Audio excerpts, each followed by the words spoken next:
Les sentiments de crainte envers le majestueux, gloire à lui, qu'en ressentez-vous?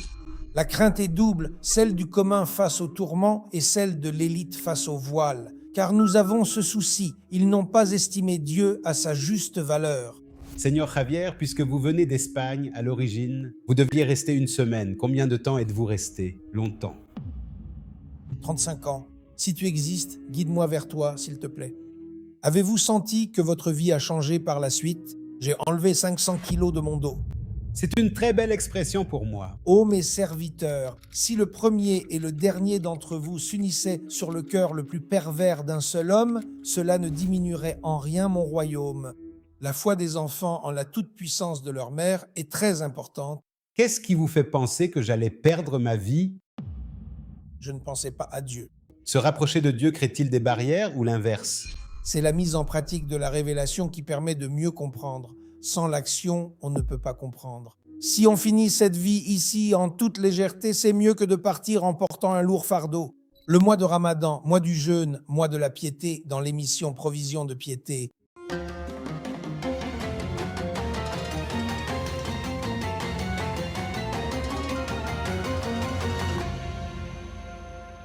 Au nom de Dieu, le clément, le miséricordieux, louange à Dieu, Seigneur de l'univers, et que la paix et le salut soient sur le plus noble des messagers, notre maître Muhammad, ainsi que sur sa famille et tous ses compagnons. Meilleurs vœux à vous tous. Le mois de Ramadan, mois du jeûne, mois de la piété, dans l'émission Provision de piété. L'émission comptera 4 épisodes, car l'aboutissement, le profit et le fruit du jeûne et de la prière nocturne, c'est la piété. La vérité dit, au nom de Dieu le clément, le miséricordieux, ô vous qui croyez, le jeûne vous est prescrit comme il l'a été à ceux qui vous ont précédés, afin que vous atteigniez la piété, et afin que exprime ici la certitude. Si nous considérons la piété sous 3 angles, l'angle de la vision, l'imam Ali, que Dieu honore son visage, dit la piété est quadruple, la crainte du majestueux, la mise en pratique de la révélation, le contentement du peu et la préparation pour le jour du grand départ. Et sous l'angle du message, l'imam Al-Hassan al-Basri, que Dieu soit satisfait de lui, dit « J'ai su que ma subsistance ne serait prise par nul autre, alors mon cœur s'est apaisé. J'ai su que nul autre n'accomplirait mon œuvre. Alors je m'y suis consacré seul. J'ai su que Dieu m'observait, alors j'ai craint qu'il ne me voie en état de désobéissance. J'ai su que la mort viendrait inévitablement, alors j'ai préparé mes provisions pour la rencontre avec mon Seigneur. Quant à l'aspect pratique ou l'exécution, nous en parlerons au cours des 4 épisodes, si Dieu le veut. Et avec nous, le docteur Amer Fahmy et notre frère Javier Benyacouba d'Espagne. Nous vous souhaitons la bienvenue. À toi, Amer, meilleurs vœux à tous. Meilleurs vœux à vous aussi, docteur. Que ce Ramadan soit généreux pour nous tous, si Dieu le veut. Amen. Amen, Seigneur. En fait, notre but ensemble est d'essayer d'approfondir un peu le concept de la piété. Et prenez vos provisions, mais vraiment, la meilleure provision est la piété. Et craignez-moi, ô vous doués d'intelligence. D'après la définition de l'imam Ali, il y a une partie spirituelle et une partie pratique, à savoir la crainte et le contentement, qui sont d'ordre spirituel. Alors, concernant la crainte du majestueux, les sentiments de crainte envers le majestueux, gloire à lui, quel est votre ressenti? Voyez-vous, il y a 2 types de crainte. La crainte du commun des mortels face au châtiment. J'ai peur d'aller en enfer, d'être puni et de perdre le paradis. Et la crainte de l'élite qui est celle du voile, de la séparation. Il y a donc la crainte du tourment et de la punition, et la crainte de l'éloignement et du voile. Si un enfant aime énormément sa mère et sent qu'elle part en voyage, qu'elle a fait sa valise et qu'elle va le laisser chez la voisine, que fera-t-il? Il s'accrochera désespérément au bras de sa mère. La voisine viendra lui apporter un jouet. Viens jouer au ballon, Hamada. Ira-t-il jouer au ballon en laissant sa mère partir en voyage? Non. Et si elle commence à le tirer pour que la mère ne rate pas son train, que fera-t-il? Il s'agrippera davantage, se débattra et pleurera de plus belle. La foi des enfants dans le fait que maman peut tout faire est très importante. Si chaque mère pouvait voir à quel point son fils l'aime et comment il pleure quand elle s'éloigne. Et quand elle revient, il exulte. S'il y a un bonbon, il est heureux. Même sans rien, il est heureux. Le bienfaiteur vient avec un bienfait, on l'aime. Il vient sans bienfait, on l'aime tout autant. Le lien avec Dieu ici, avec le bienfaiteur, gloire à lui, est extrêmement important, vraiment très très important. Le sentiment envers Dieu, la relation avec Dieu, car nous avons un problème. Ils n'ont pas estimé Dieu à sa juste valeur. Les gens ne sont pas présents, ils ne ressentent pas la juste valeur de la majesté de Dieu. Ils ont l'impression que Dieu est quelqu'un là-haut qui attend le jour du jugement pour nous envoyer au paradis ou en enfer, et c'est tout. Mais non, il n'a besoin ni de ta prière, et si tu fais quelque chose de mal, cela ne l'affecte en rien. Ô mes serviteurs, si les premiers et les derniers d'entre vous avaient le cœur le plus pieux, cela n'ajouterait rien à mon royaume. Ô mes serviteurs, si les premiers et les derniers d'entre vous avaient le cœur le plus pervers, cela ne diminuerait en rien mon royaume. Alors pourquoi nous a-t-il créés? Pour profiter du voyage, pas pour attendre la destination? Profitons du voyage, n'attendons pas le départ. Certes, vers ton Seigneur est le retour, et vers lui est la fin. Mais je veux dire, profitez du voyage.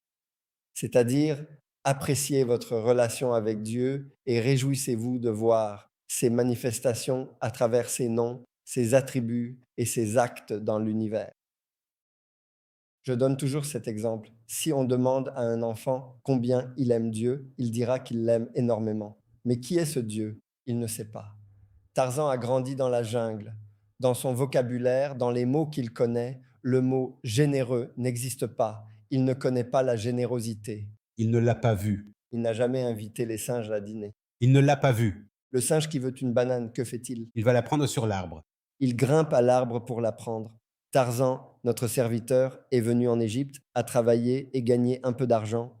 L'hiver arrive, il fait froid. On lui dit: Tarzan, sois généreux. Il demande: Généreux, c'est quoi? Dans la jungle, ça n'existe pas. On lui répond: C'est donner un peu d'argent pour acheter des couvertures pour aider les gens. Il découvre alors le nom du généreux, s'y attache, adopte cette qualité. Et quand il incarne la générosité, il dit: Dieu Tout-Puissant est le généreux absolu qui a réparti les richesses. Et il n'a oublié personne. Comment ne pas l'aimer? Surtout que quand je demande à ChatGPT combien de galaxies existent, il répond 2 billions. Et dans chaque galaxie, il y a combien de planètes et d'étoiles? Des dizaines de milliards. Nous sommes donc quelque chose de minuscule. Et Dieu a créé tout cela sans fatigue, et leur préservation ne lui coûte aucun effort. Il est le très haut, l'immense. Il crée notre insuline et l'oxygène de demain. Il prépare tout pour nous, alors que nous croyons tout faire nous-mêmes. C'est magnifique, docteur. Alors, monsieur Javier, ou comment dites-vous en espagnol? Señor? Seigneur Javier, Señor Javier. Puisque vous venez d'Espagne, racontez-nous comment vous avez rencontré et trouvé le majestueux. Gloire à lui. Ça a commencé pour vous par le fait que, d'après ce que j'ai compris, vous étiez hippie autrefois. C'est une histoire très intéressante. Nous aimerions l'entendre de votre bouche. Comment avez-vous connu le majestueux? Gloire à lui. j'ai travaillé, j'ai étudié et j'ai travaillé normalement. Et puis, soudainement, j'ai ressenti une impulsion intérieure me poussant à tout quitter, alors qu'en Espagne, j'avais ce qu'on appelle une belle vie. Est-ce que je peux vous demander, par curiosité, vous êtes donc né et avez vécu en Espagne jusqu'à quel âge exactement? À quel âge avez-vous commencé à... Vers 25 ans, Vous avez commencé à vous dire, je ne suis pas convaincu, pourquoi? parce qu'il y avait à l'époque un courant de pensée selon lequel cette société, ce n'était pas réel, ça ne marchait pas, et il n'y avait aucune spiritualité. Alors, beaucoup de hippies voyageaient en Inde pour y chercher une forme de spiritualité. D'accord. Personne ne cherchait du côté de l'islam. Mhm, mhm. Les hippies, à l'époque, rejetaient le... Ils disaient qu'il fallait quitter la société telle qu'elle était et vivre par soi-même, avec son groupe, faire les choses de ses propres mains, trouver un petit boulot, vendre au marché local. La simplicité était vraiment le but de ce mode de vie. C'est parce que les jeunes se posent ces questions. Je veux me construire à ma façon, pas comme ceux qui m'entourent. Oui, c'est ça. C'était la même chose pour Oui, oui. cette étape de votre vie. Mhm. D'accord. Et donc, vous avez commencé à aimer davantage la nature et à fuir la sophistication de la vie. Exactement. Bien. J'ai commencé à voyager en sac à dos, j'ai tout quitté. En sac à dos? Ma famille, mon travail, tout, et je suis parti voyager. Le seul endroit où je me sentais en paix, c'était la nature. Et cette nature, c'était quoi? Les montagnes, les cascades, voyager en pleine nature. D'accord, d'accord.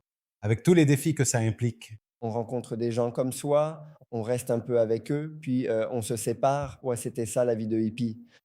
Mhm. Jusqu'à quand exactement? Qu'est-ce qui vous a, par exemple, fait trouver le chemin qui vous a rapproché progressivement de la connaissance du majestueux? Le début du chemin, ce fut des accidents qui me sont arrivés dans la nature. Des accidents. Des accidents graves, la mer immense, la mer m'emportait doucement vers le large. D'accord. En hiver, avec de grosses vagues et le froid, Oh mon Dieu, d'accord. alors j'ai commencé à me dire que j'allais vraiment mourir.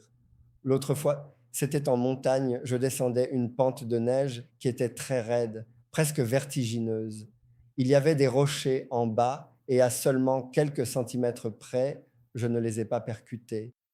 À quelques centimètres. Mais alors, après être sorti de ces accidents, qu'est-ce qui vous fait penser, par exemple, que vous auriez pu perdre la vie?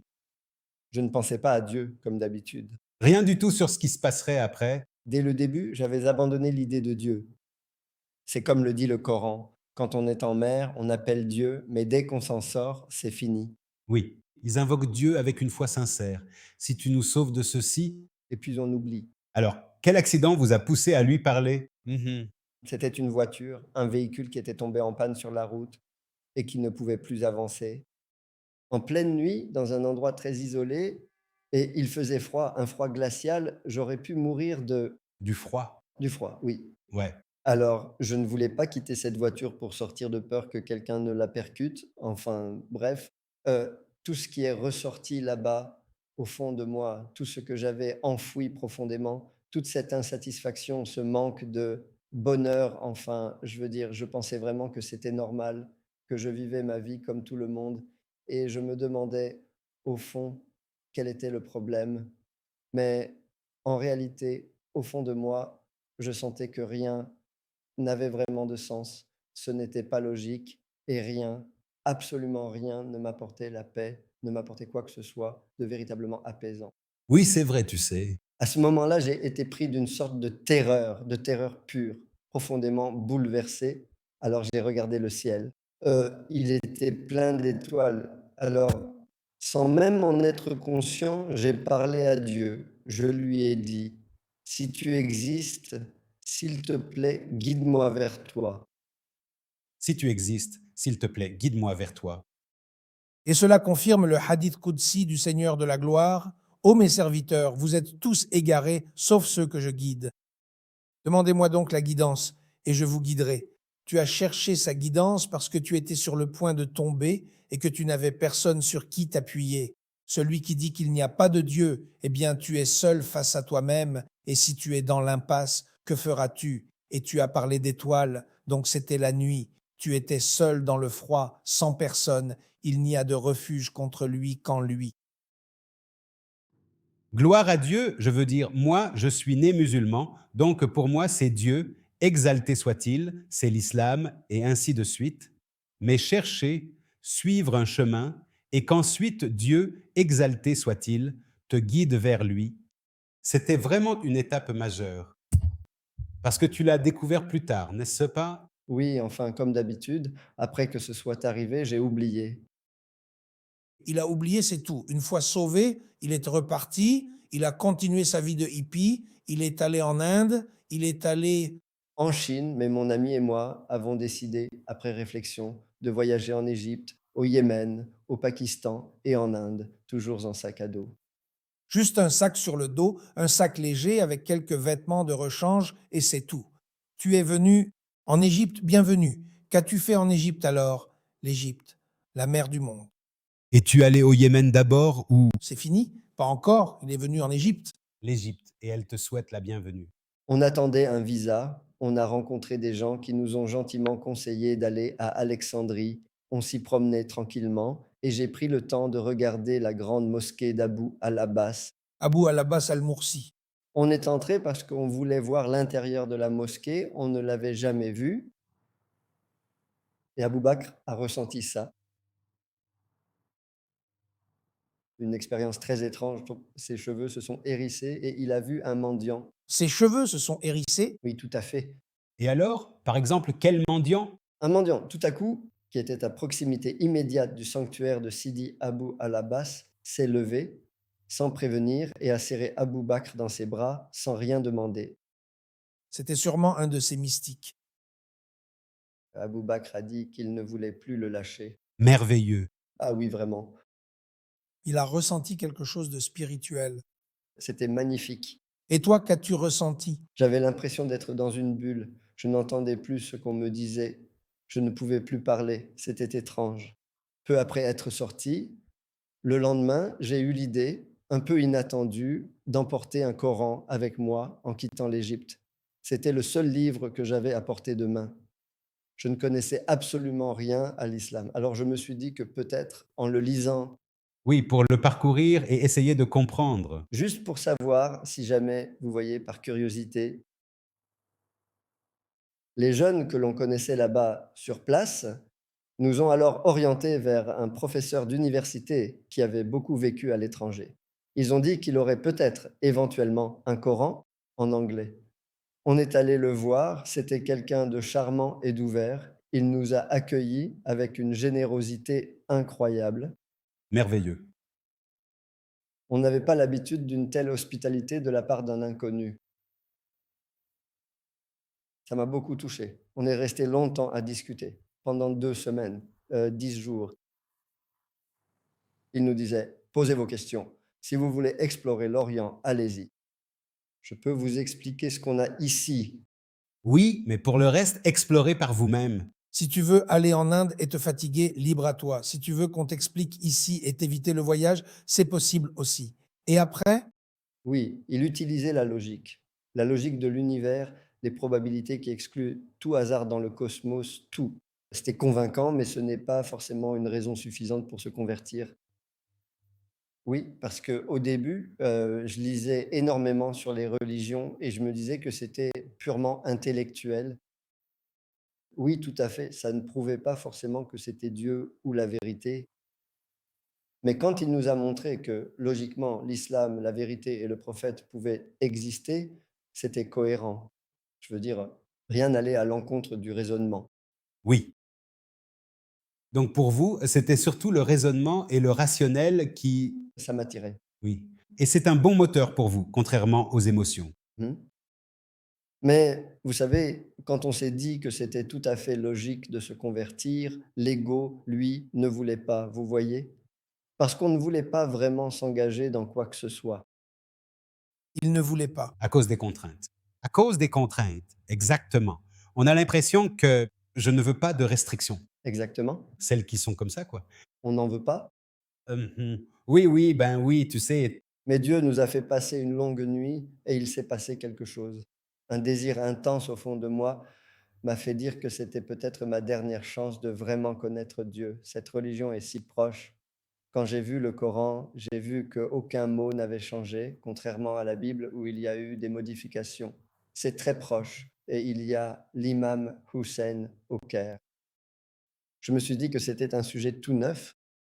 Oui, comme si c'était le dernier message de Dieu, sa parole, le message ultime que je devais connaître ou que j'avais besoin de découvrir. J'avais oublié que ça venait aussi de l'ego. Mais soudain, il m'a dit: «Écoutez, vous pouvez partir si vous voulez, ou alors vous pouvez prononcer la profession de foi. Si vous êtes convaincu que Dieu est unique et que Mohammed est son messager, vous pouvez le dire.» Alors j'ai dit: «D'accord.» Je ne m'attendais pas à ce qui allait se passer quand C'est incroyable, c'est un moment très émouvant, très significatif, très spirituel. Que s'est-il passé? Vous le disiez tout en vous disant, bon, d'accord, j'avais appris à répéter après eux sans vraiment savoir. oui, d'accord. Mais l'acte en lui-même, quand on dit une chose pareille, allier véritablement la foi à l'action, produit alors un résultat concret. Vous l'avez ressenti au fond de vous à cet instant précis? Un immense élan et un amour profond entre les gens après cela et la prosternation à la mosquée. Ça m'a transformé, je ne me reconnaissais plus. Vous avez senti que quelque chose avait changé après? Oui, c'était comme si j'avais enlevé 500 kilos de mon dos. Waouh! Vous avez posé votre sac à dos. Vous étiez venu pour une semaine. Combien de temps êtes-vous resté? Cela a duré pendant longtemps. 35 ans. Comme Amina qui est partie chercher un timbre et n'est jamais revenue, Abdo est resté 35 ans dans cette aventure. Et votre famille alors? Ma famille avait l'habitude que je fasse des choses bizarres. Ah d'accord. Alors ce n'était pas Ils voyaient c'était très étrange pour eux et voilà, il s'est enfin lancé là-dedans. Mais quand j'y suis allé, car ce sujet prend du temps, j'y suis allé une fois et ils m'ont trouvé propre et poli. Ah, il n'est plus un hippie désormais. oui, tout soigné maintenant. Oui, et il prend soin de lui. Ils étaient surpris, plus propres qu'avant, si Dieu le veut, car ils sont très chrétiens, donc ils avaient peur de l'islam, bien sûr. Mais quand ils m'ont vu ainsi, Ils t'ont trouvé beau? puis on est rentré en Égypte et on est resté des années en gardant cet esprit avec nous. En fait, on dit que c'est la mise en pratique de la révélation, si vous permettez, docteur. C'est-à-dire que cela impose des restrictions ou bien des barrières, des limites. Se rapprocher de Dieu crée-t-il vraiment des barrières, des obstacles? Est-ce cela ou bien l'inverse? Il m'a fait comprendre, le docteur nous a fait comprendre, non Moshe, que j'ai vraiment l'impression que c'est quelque chose de purement intellectuel, car je dois changer ce qui est profondément en moi. Si on reste uniquement au niveau du cerveau, on n'arrive finalement à rien, parce que le changement pratique qui s'opère en vous, c'est ce qui ouvre de plus en plus de concepts. La mise en pratique de la révélation permet de mieux comprendre. Sans l'action, on ne peut pas comprendre, car ça reste juste dans la tête. On reviendra peut-être sur l'épisode de la mise en pratique pour en parler davantage. Docteur, vous nous parliez de l'imam Abu Hamid al-Ghazali et du fait que la définition du soi est un domaine de recherche complet. Vous disiez qu'il serait préférable d'élargir nos horizons concernant les connaissances religieuses que nous avons. Alors, quel livre conseilleriez-vous à ceux qui souhaitent approfondir le sujet?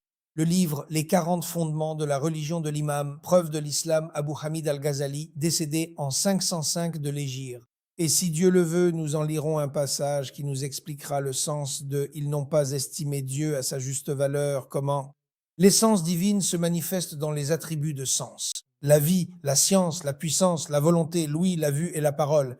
Il est crucial de les découvrir ensemble si Dieu le veut. Quand je pense à la religion et à la piété, à vrai dire, je me dis qu'il faut vraiment craindre Dieu. Et c'est une réalité. Mais il y a une vision plus profonde de ce sujet qui nous permet de le voir tout autrement, comme la relation entre un fils et son père, par exemple. C'est une relation, comme on l'a dit, comme celle d'un enfant avec sa mère ou son père. S'il y a de l'amour, il y a du respect, mais avec amour, pas par peur. C'est un respect empreint d'amour. C'est très important qu'il sache que quelqu'un l'aime énormément, gloire à lui. Rien ne lui est imposé. Pourquoi t'a-t-il créé? Parce qu'il t'aime. Tu devrais donc sentir que tu es quelqu'un de grand, gloire à lui, il t'a créé par amour pour toi. Plus la relation est empreinte d'amour et du sentiment d'être avec Dieu, car il est toujours avec toi. Oui, C'est comme un homme et son fils marchant dans la rue quand le courant se coupe. L'enfant n'aura pas peur car il sait que son père est là. Mais s'il ne le savait pas, il aurait peur. Le fait de sentir que Dieu est avec toi, surtout qu'il est celui qui gère tout. Je cherche refuge auprès de Dieu contre Satan le banni. Dans la sourate Al-An'am, c'est lui qui détient les clés de l'inconnaissable. Nul ne les connaît sauf lui. Il sait ce qu'il y a sur terre et dans la mer. Aucune feuille ne tombe sans qu'il le sache, ni un grain dans l'obscurité de la terre, rien de frais ou de sec qui ne soit inscrit dans un livre clair. C'est lui qui, la nuit, vous rappelle à lui et sait ce que vous avez acquis le jour. Puis il vous ressuscite le jour pour qu'un terme fixé s'accomplisse. Ensuite, vers lui. Que sera votre retour? Puis il vous informera de ce que vous faisiez. Il est le dominateur suprême sur ses serviteurs et il envoie sur vous des gardiens. Et lorsque la mort vient à l'un de vous, nos messagers le rappellent à nous sans aucune négligence. Ils sont ensuite ramenés vers Dieu, leur vrai maître. C'est à lui qu'appartient le jugement et il est le plus prompt des comptables. Gloire à lui, il est l'acteur de cet univers. Celui qui accepte Dieu comme Seigneur a goûté à la saveur de la foi. Quand tu sens que tu t'en remets à Dieu, il y a une invocation que nous récitons depuis 60 ans, mais je ne l'ai comprise qu'il y a 2 mois. Ô Dieu, je suis ton serviteur, fils de ton serviteur et de ta servante. Mon toupet est dans ta main. Écoute ces 2 passages. Ton décret s'applique à moi, ton jugement est juste. Que veut dire ton décret s'applique à moi? Merveilleux. Si le président dit que ça arrivera, ça arrivera. Le patron de l'entreprise, n'importe quel chef, s'il dit que ça arrivera, ça arrivera. Et ton jugement est juste. Ne te sens pas victime, car il veut peut-être régler une vieille dette à travers toi ou purifier quelque chose en toi dont tu n'as pas conscience. Par exemple, un homme condamné à mort a dit au bourreau juste avant l'exécution, « Je vais te confier un secret. Je n'ai pas tué cet homme. Ce jugement est une erreur. Mais j'ai déjà tué auparavant. Dieu veut peut-être qu'il vienne à lui purifier. Pourquoi? Parce que l'au-delà est plus élevé en degrés et en excellence. Si on règle nos comptes ici-bas en douceur, ce sera mieux que d'y aller avec un lourd fardeau. Donc ici, parfois, on doit vraiment s'en remettre à lui, en fait. La soumission, Oui, bien sûr. la soumission. Oui, vous m'avez dit que votre sentiment du majestueux est le majestueux. Donnez-nous un peu plus de détails sur ce sujet, car c'était quelque chose de très beau, une très belle expression pour... Moi, c'est la nature. La nature elle-même est majestueuse, majestueuse, c'est-à-dire des manifestations du majestueux, car elle dépasse l'imagination. Et une puissance au-delà de l'imaginaire. Alors, sans même que je l'appelle Dieu ou manifestation, je le ressentais. Je ressentais la majesté des montagnes, des mers et de... Pour moi, c'était ça, la manifestation. Mais quand j'ai invoqué Dieu parmi les étoiles, ce que je regardais le plus, et j'ai oublié après, dès que je me suis converti, quand j'ai rencontré le docteur qui nous enseignait, je lui ai dit, est-ce que je peux vous serrer dans mes bras? Parce que j'ai vraiment senti profondément que je l'aimais et j'ai ressenti l'amour des gens, surtout venant de lui. Alors je me suis souvenu que le majestueux que j'avais invoqué nous a montré son beau visage, la manifestation à travers ce professeur. Dieu. Parce qu'il n'était que miséricorde, que générosité et que douceur, vraiment, dans tout ce qu'il faisait. Gloire à Dieu le Très-Haut. Donc au début, on apprend que Allah, notre Seigneur, existe. Dans nos foyers, on nous enseigne que Dieu existe, que c'est lui qui nous a créés, qu'il contrôle tout, etc. Votre ressenti est bien plus holistique, bien plus vaste que le simple sentiment qu'il est grand ou immense. C'est Mais tu as 3 étapes de certitude. La science de la certitude, l'œil de la certitude et la vérité de la certitude. La science de la certitude, c'est quand tu n'as jamais vu de feu, mais que tu as lu tous les livres décrivant l'aspect du feu, comment l'allumer, la couleur de la flamme, sa chaleur, comment griller dessus, les cendres qu'il laisse, ça s'appelle la science de la certitude. Tu marches dans le désert, au loin tu vois un feu, tu t'en approches, tu le vois, ça devient l'œil de la certitude. Tu as allumé le feu, tu as grillé dessus, tu as mangé, tu as senti la chaleur, tu t'es brûlé, tu as touché les cendres. Alors c'est la vérité de la certitude. C'est une question de relation avec les noms. Il a ressenti le prédominant, il a ressenti le tout affectueux, il a ressenti celui qui cerne tout. Il a senti que je suis proche, il a senti que j'exauce, car il a ressenti, n'est-ce pas lui qui répond à l'angoissé quand il l'invoque? Il l'a donc invoqué et a ressenti la réponse. Pour nous, les noms viennent après ce qui est nommé. Comme le téléphone portable, le portable est apparu d'abord, puis on a su qu'il y avait un portable, et ensuite on a su qu'il s'appelait portable, car il y a 3 formes d'existence. L'existence réelle, ce livre-là, il existe réellement, c'est un livre présent. Et l'existence mentale, je ferme les yeux et j'imagine un livre, ou j'imagine le portable, ou j'imagine la lune, ou un éléphant. Et l'existence par la parole. Je te dis, donne-moi le livre. Son nom est sur la langue. Donc notre connaissance des choses survient après l'existence des choses. Mais la connaissance de Dieu a créé les choses. Il a enseigné à Adam tous les noms, le portable, le mobile, le cellulaire, le portatif. Tous les noms dans toutes les langues étaient ancrés en Adam, c'est pourquoi ses enfants ont hérité de sa base de données. Quand le portable est apparu, ils l'ont connu sous ses divers noms. Puis, ses attributs, à lui la gloire, diffèrent des nôtres. Il s'est manifesté à nous par ses attributs pour qu'on le connaisse, comme le généreux par exemple, le puissant, celui qui a fait cette table. Voyons le menuisier qui a fait la table, il a besoin de 3 choses. Les matériaux, le bois. Deuxièmement, la scie, c'est-à-dire les outils. Troisièmement, la capacité, la main et l'œil pour faire la table. Mais lui, par soi et sait, les univers furent créés. Il est puissant et sa puissance diffère de la nôtre. Nous, l'omniscient, notre savoir vient après les choses. Son savoir a créé les choses. Notre savoir augmente en apprenant, en voyageant.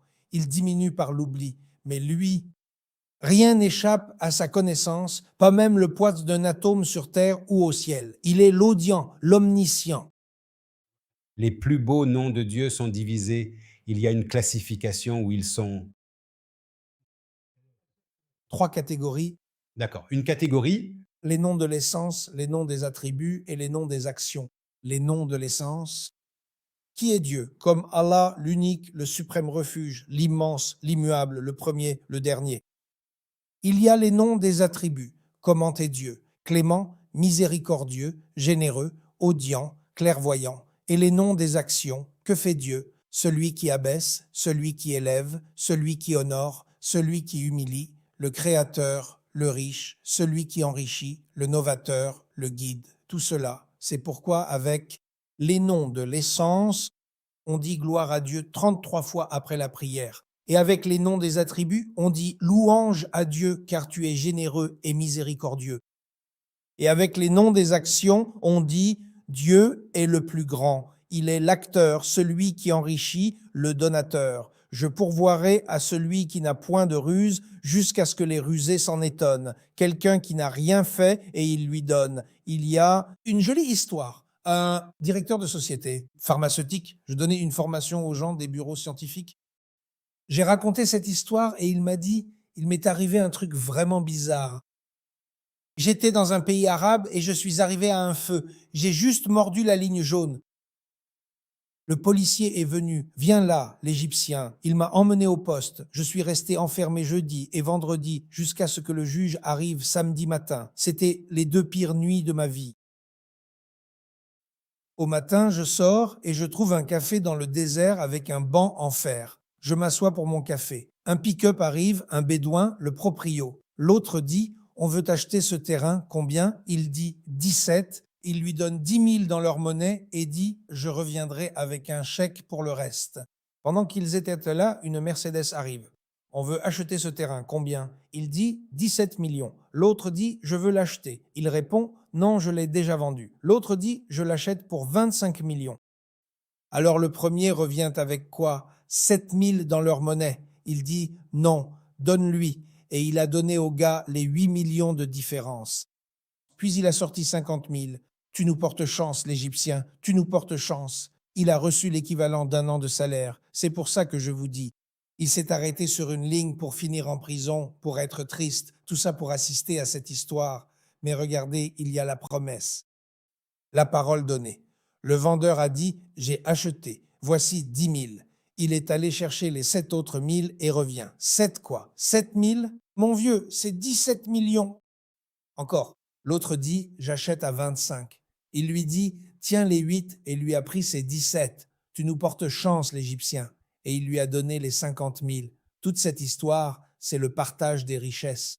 Il a dit, il n'oublie personne, personne ne se couche sans dîner. Dieu merci, notre pays est beau et les gens s'entraident. Les tables de la miséricorde ne sont pas seulement pendant le Ramadan, aujourd'hui elles sont dressées toute l'année. Parce que celui qui a un surplus de monture doit le donner à celui qui n'en a pas, et celui qui a un surplus de provisions doit le donner à celui qui n'en a pas.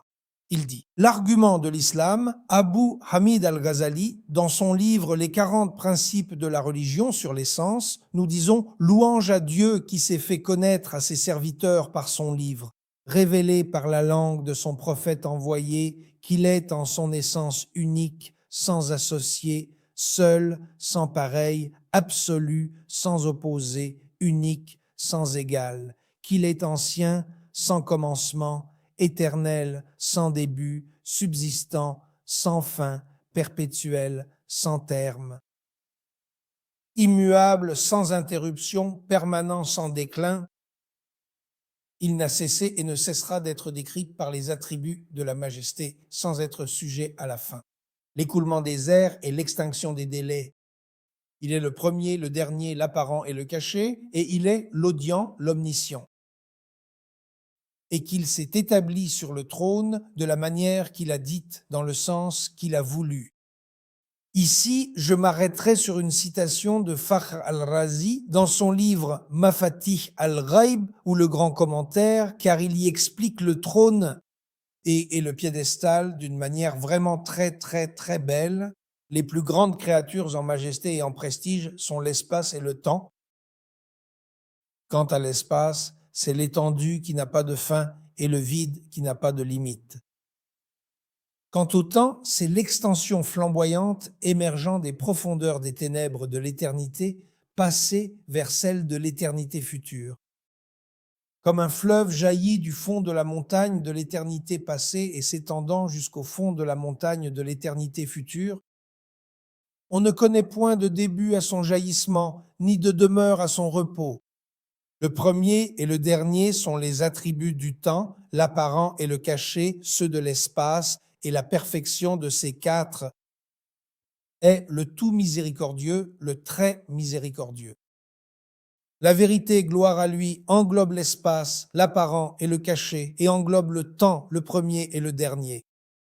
Et puisque l'ordonnateur de l'espace et du temps est la vérité suprême, il est au-delà du temps et de l'espace. Sachant cela, nous disons, la vérité, gloire et pureté à lui possède un trône et un piédestal.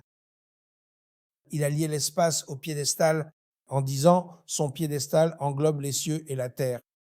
Et il a lié le temps au trône, et son trône était sur l'eau, car l'écoulement du temps ressemble à celui de l'eau. Il n'y a point d'espace au-delà du piédestal, ni de temps au-delà du trône.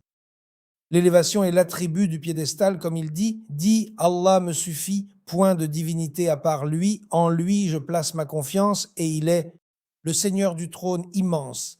La perfection de l'élévation et de la grandeur appartient à Dieu, comme il dit. Leur garde ne lui coûte aucune peine, et il est le très haut, l'immense. Ceci est du cheikh Mohammad Bidawi, il dit « En toi je cherche refuge, et qui d'autre que toi protège ? Protège donc un faible qui s'abrite sous ton aile. Je suis faible, je m'aide contre la force de mon péché et de ma désobéissance par une part de ta force. J'ai péché, ô mon Seigneur, et mes péchés m'ont blessé. Nul ne les pardonne sinon toi. Mon bas monde m'a trompé et ton pardon m'a enhardi. Quel est mon recours face à l'un ou à l'autre ? Si mon cœur avait douté, il n'aurait pas cru en ta noble clémence, il n'aurait ni erré ni désobéi. Seigneur, me voici libéré de mes passions, et mon cœur pur a accueilli ton amour. J'ai délaissé les plaisirs de la vie et ses futilités, trouvant toute ma joie dans ton intimité. J'ai oublié mes amours, quitté mes proches, et je m'oublie moi-même de peur de t'oublier. Gloire à toi, ô Seigneur, gloire à toi, ô généreux. Ô Allah, manifeste-toi à la nation islamique en ce grand mois et en ces nuits, bénis par tes bienfaits, tes bénédictions et tes grâces. Car tu es celui qui enrichit, le tout affectueux, le proche, celui qui exauce. Ô Seigneur, nous n'avons que toi, ô Seigneur. Nous n'avons que toi. Que la paix soit sur vous, ainsi que la miséricorde d'Allah le Très-Haut et ses bénédictions.